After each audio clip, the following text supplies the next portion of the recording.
Now that we have console access, we can start doing some basic configuration on our switch. One of the first things we want to do is set up the switch so that we can access it remotely. We don't want to have to always be adjacent to the switch plugged in via a console cable. To do that, we need to set up an IP address, a management IP address that we can use to connect with the switch. We can connect via Telnet, we can connect via Secure Shell, but for now, let's just see how we set up that management IP address. I just erased the configuration on the switch and booted it up, so this is what the switch might look like if it came from the factory. I press enter and it asks me if I want to enter the initial configuration dialog. I don't want to do that. We're going to be setting this up from scratch. I'm going to say no, and we're taken to the switch prompt. One of the things we'll do in a future video is to change the name of that prompt from switch to something a bit more descriptive. But for now, our focus is on getting an IP address assigned to this switch so that we can access it remotely. By the way, if we're curious as to how we're accessing it right now, here's a command for you. We can do show line to see how we're connecting into the switch. And you see the little asterisk, the star, next to CTY.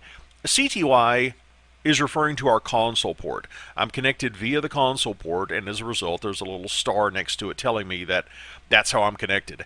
We also have 16 virtual terminal lines. That's what VTY represents. It's a virtual terminal. And when we connect via Telnet or Secure Shell, we're going to be using one of those 16 virtual terminal lines. For now, though, let's set up this IP address.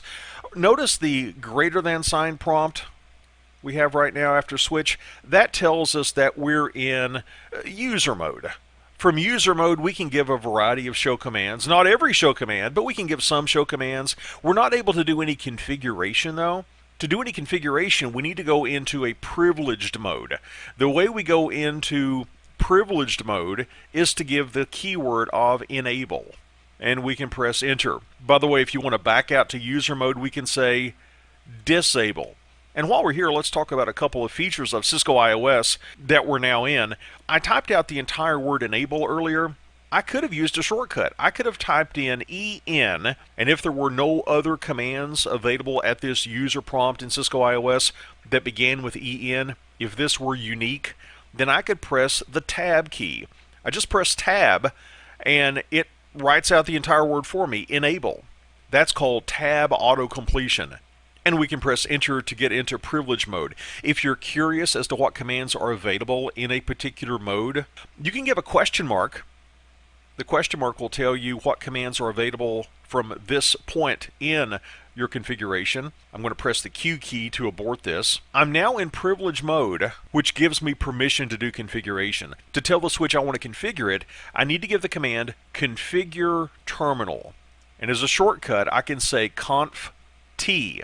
I could type out configure space terminal, but even without using the tab auto-completion, if I type in a string of letters that are unique at this point in the configuration, Cisco iOS knows what I mean. So instead of typing out configure terminal, I can just do a conf T and it knows what I mean. We've now entered global configuration mode. When we see config in parentheses, that means we're in global configuration mode. We need to go into a different configuration mode, however, to set up the management IP address. We need to go into an interface configuration mode. And on the switch, the default configuration gives us a VLAN, a virtual LAN. And coming up later in the module, we'll talk a lot more about VLANs. But right now, all of the ports on this switch, they belong to the same VLAN. They belong to the same broadcast domain. And I can assign an IP address associated with that VLAN. It's going to be the switch's management IP address. It's the management VLAN. Here's how we do it. I'm going to go into interface, and I could just type in INT because that is unique, or I could do a tab auto-completion. I'll tap the tab key, interface, and I'll say VLAN 1. That's the default management VLAN that we have on the switch. And I need to give it an IP address. I'll say IP address, and the IP address I want to assign to the switch as the management IP address is 192.168.1.11. But that's not enough information. Just like when you're setting up your PC, besides having an IP address, you also have to have a subnet mask. And in a future module, we'll talk a lot about subnet masks and exactly what they mean and how to interpret them. For now, let's just say that we've been told that our subnet mask is 255.255.255.0. And on a Cisco Catalyst switch, by default, this VLAN 1 interface is administratively turned on. Just as a precaution, though, if you're setting up an IP address on an interface, it's usually a good practice if you want that interface to be active, just to make sure it's not administratively shut down for some reason. It's a good idea to do a no shutdown command. We can say no shutdown, or just no shut would do it as well. We were already up, but just for confirmation, I like to do a no shutdown. We've now assigned a management IP address to this switch. And in a future video, we're going to be telnetting to that IP address, and we're going to be doing a secure shell connection to that IP address.